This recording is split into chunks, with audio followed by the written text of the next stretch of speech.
शंकर एक मेहनती और सीधे दिल का इंसान था, जो मुंबई के एक छोटे से किराए के मकान में अपनी प्यारी पत्नी राधा के साथ रहता था। उनकी दुनिया छोटी थी, मगर प्रेम और सुकून से भरी। एक दिन जब वे रात का भोजन कर रहे थे, राधा ने मुस्कुराते हुए कहा, शंकर जी, हमारे घर में इतना सामान है जो अभी इस्तेमाल नहीं होता, लेकिन बाद में उसकी जरूरत पड़ जाती है। क्या हम रसोई घर के बगल में एक छोटा सा भंडार गृह बनवा सकते हैं? शंकर को अपनी राधा से बेहद प्रेम था। वह उसके चेहरे पर कभी उदासी देखना नहीं चाहता था, लेकिन उसकी जेब उस वक्त इतनी इजाजत नहीं देती थी। उसने राधा से 2 महीने का समय मांगा। इन 2 महीनों में शंकर ने दिन रात एक कर दिया, अपनी मेहनत दोगुनी कर दी, यहाँ तक कि रातों को टैक्सी भी चलाने लगा, बस इस इरादे से कि वह अपनी प्यारी राधा की इच्छा पूरी कर सके।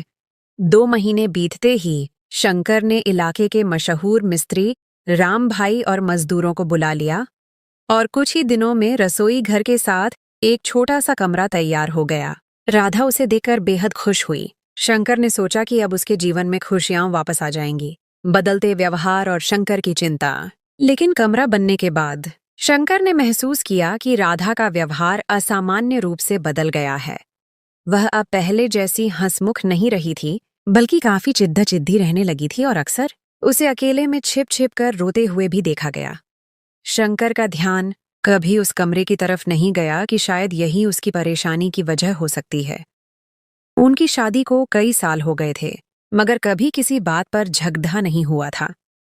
भगवान ने उन्हें संतान की नामत नहीं दी थी, मगर न कभी शंकर ने राधा को ताना दिया और न राधा ने कभी इस बात पर अकृतज्ञता का प्रदर्शन किया। वे दोनों भगवान की दी हुई हर नामत पर खुश थे। शंकर अपनी कम तनख्वाह में भी राधा को खुश रखने की हर मुमकिन कोशिश करता था। कभी मंदिर के लिए फूल लाता, तो कभी उसे चौपाटी पर घुमाने ले जाता। लेकिन अब राधा को न सैर सपाटे का शौक था और न वह छोटी छोटी फरमाइशें करती थी। शंकर बहुत परेशान था। एक दिन शंकर ने राधा से कहा, राधा, तुम्हारी तबीयत ठीक नहीं लगती, चलो वैद्य जी को दिखा लाता हूँ। बहुत मनाने पर वह राजी हो गई। वैद्य जी ने बताया कि राधा किसी गहरी परेशानी में है। शंकर ने राधा से पूछा तो उसने कहा कि उसे कोई परेशानी नहीं है। शंकर को लगा शायद यह संतान न होने की वजह से है, लेकिन जब उसने दोबारा इलाज की बात की तो राधा ने सख्ती से मना कर दिया और कहा कि अब मुझे किसी इलाज की जरूरत नहीं है। शंकर को गुस्सा आया और उसने वजह पूछी तो राधा ने गुस्से से कहा, मेरे पास बच्चा पालने का समय नहीं है। शंकर और भी हैरान हुआ कि इस छोटे से घर में खाना बनाने और छोटी मोटी साफ सफाई के अलावा राधा को भला और क्या काम हो सकता है। उसका यह वाक्य उसे एक गहरे भ्रम में डाल गया। बढ़ती दूरियां और नया संदेह। एक रोज शंकर ने ऑफिस जाते हुए राधा से कहा, आज मैं जल्दी आ जाऊंगा और मेरे साथ मेरे कुछ मित्र गोविंद और राजू भी होंगे। तुम चाय और पकौड़ों का इंतजाम कर लेना। इस बात पर राधा का चेहरा FQ हो गया और उसने पहली बार शंकर पर ऊंची आवाज में चिल्लाकर कहा, मैं यह सब नहीं कर सकती, मैं क्यों करूं? इस बात पर उन दोनों में खूब लड़ाई हुई। यह पहली बार नहीं था कि शंकर अपने मित्रों को चाय पर बुला रहा था। पहले भी कई बार ऐसा हो चुका था और राधा हमेशा खुशी खुशी इंतजाम करती थी और खूब खातिरदारी करती थी। लेकिन आज का व्यवहार शंकर को बहुत अजीब लगा। उसे समझ नहीं आया कि राधा को उसके जल्दी आने से परेशानी थी या मित्रों के साथ आने से, या फिर चाय और पकौड़ों के इंतजाम से। बहरहाल शंकर ने उस दिन जल्दी आने का इरादा स्थगित कर दिया और मित्रों से भी माफी मांग ली। कई दिनों तक दोनों में नाराजगी रही। शंकर को समझ नहीं आ रहा था कि राधा का व्यवहार क्यों बदलता जा रहा है और वह इतना बदमिजाज क्यों हो गई है। इसी दौरान एक दिन शंकर को तेज बुखार हो गया। वह काम पर जाने के काबिल न रहा। राधा ने उसकी बहुत सेवा की, दिन रात उसके पास बैठी रही, लेकिन वह खुद भी परेशान परेशान सी लगती थी। ज्यादातर समय रसोई घर में गुजारती या फिर उसी नए बने कमरे के आसपास चक्कर लगाती। शंकर में इतनी कमजोरी थी कि वह उठकर उसकी मदद भी नहीं कर पाता था। एक दिन शंकर शौचालय जा रहा था तो उसने देखा कि राधा रसोई घर के पास बैठी रो रही है। उसे बहुत ताज्जुब हुआ। बार बार पूछने पर भी उसने कोई वजह नहीं बताई, बस कहा कि मन परेशान हो रहा है। शंकर को लगा कि वह उसकी बीमारी की वजह से परेशान है। राज की फुसफुसाहट और कमरे का रहस्य। अगले दिन शंकर गहरी नींद में सोया हुआ था कि एकदम से खांसी से उसकी आंख खुल गई। उसे कुछ फुसफुसाहटों की आवाज सुनाई दी। शंकर हैरान रह गया। उसके और राधा के अलावा घर में तो कोई था ही नहीं, तो यह फुसफुसाहटें किसकी थीं? राधा किससे बातें कर रही थी? वह बहुत परेशान था। उठकर रसोई घर की तरफ गया, लेकिन कमजोरी की वजह से ज्यादा चल नहीं सका और दोबारा बैठ गया। उसने राधा को आवाज लगाई। जब पूछा तो उसने कहा, ऐसा कुछ नहीं शंकर जी, यह आपका वहम है। इन दिनों में शंकर ने बहुत सी बार राधा को सुबह सवेरे रसोई घर के बगल में बने कमरे से बाहर निकलते देखा, लेकिन राधा ने उसे नहीं देखा था। एक दिन जब शंकर की तबीयत कुछ बेहतर हुई तो वह रसोई घर में पानी पीने गया। वहां राधा मौजूद नहीं थी। वह उसे ढूंढने ही वाला था कि राधा उसी गोपनीय कमरे से बाहर निकली और शंकर को देखते ही घबरा गई। उसके माथे पर पसीना आ गया। शंकर को अजीब लगा, क्योंकि जब भी वह राधा को इस कमरे से निकलते देखता था तो यही सोचता था कि वह किसी काम से वहां गई होगी। लेकिन आज उसके माथे के पसीने ने शंकर को कुछ और ही सोचने पर मजबूर कर दिया था। पूछने पर राधा ने बताया कि वह वहां पुराना सामान रखने गई थी। शंकर ने बात वहीं खत्म कर दी।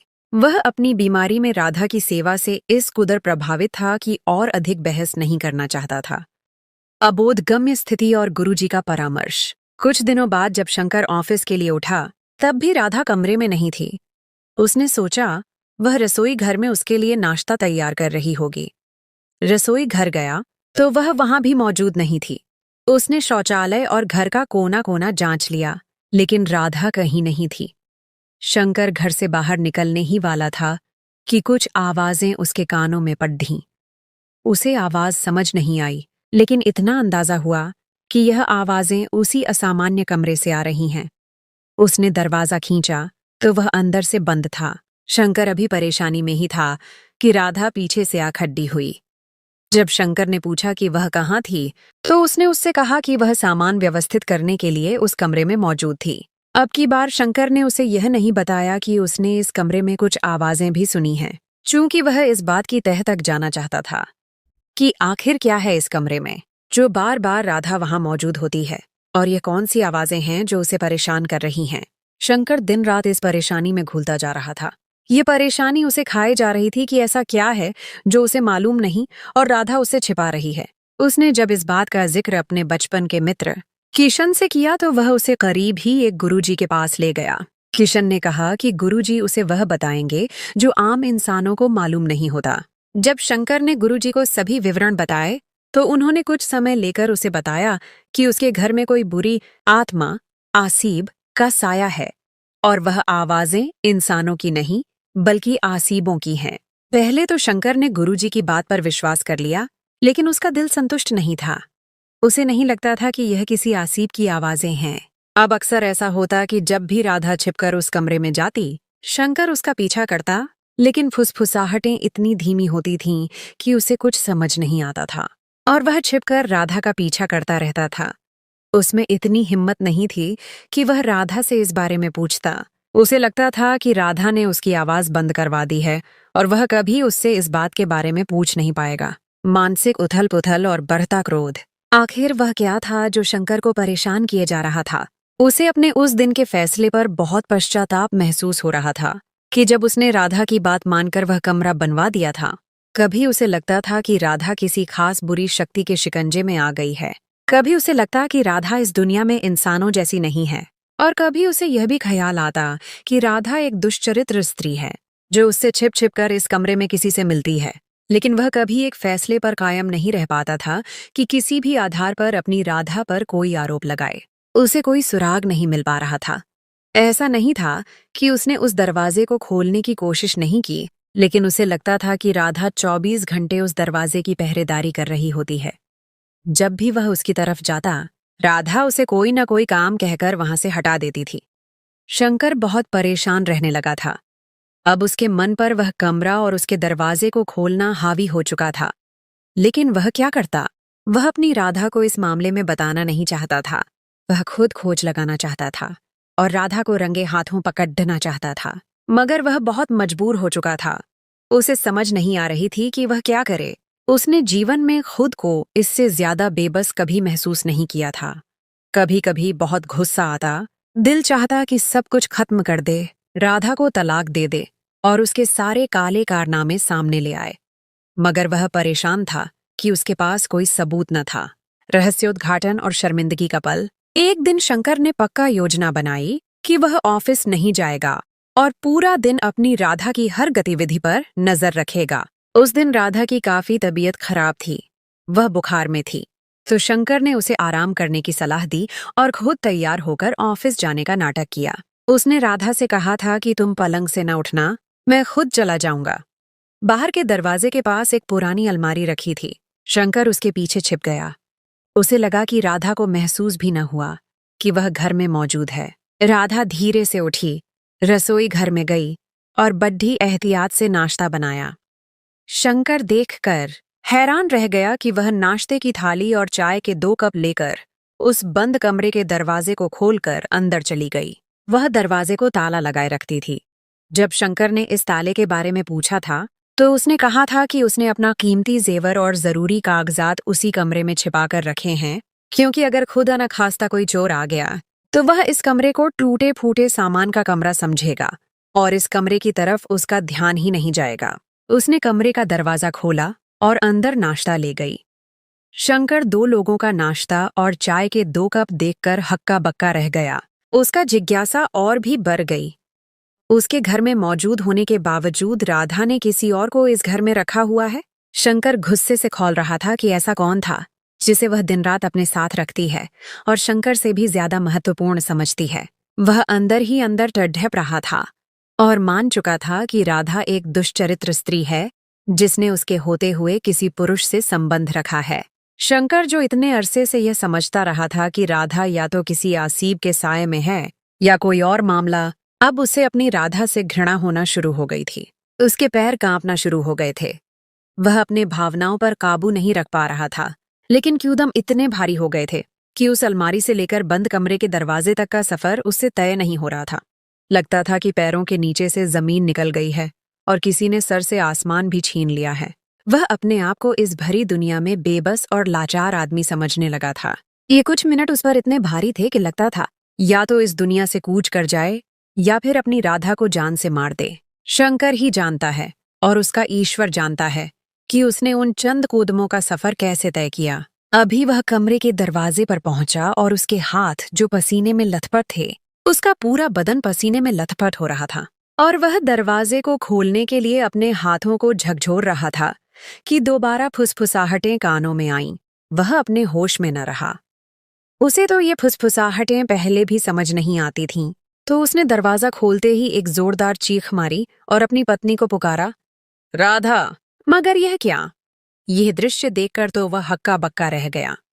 शंकर, जो अभी तक राधा को तलाक के 3 शब्द सुनाने का इरादा रखता था, कि अब उससे वह 1 मिनट भी बर्दाश्त नहीं थी। अगले ही सेकंड अपने इरादे पर बहुत ज्यादा पछतावा था। उसने देखा कि राधा, जिसके लिए नाश्ता लेकर गई है और उसके हाथ में जिसके लिए निवाला है और जिसने उस निवाले को खाने के लिए अपना मुंह खोल रखा है, वह उसकी अपनी सौतेली माँ कमला देवी है। प्रेम, त्याग और पश्चाताप।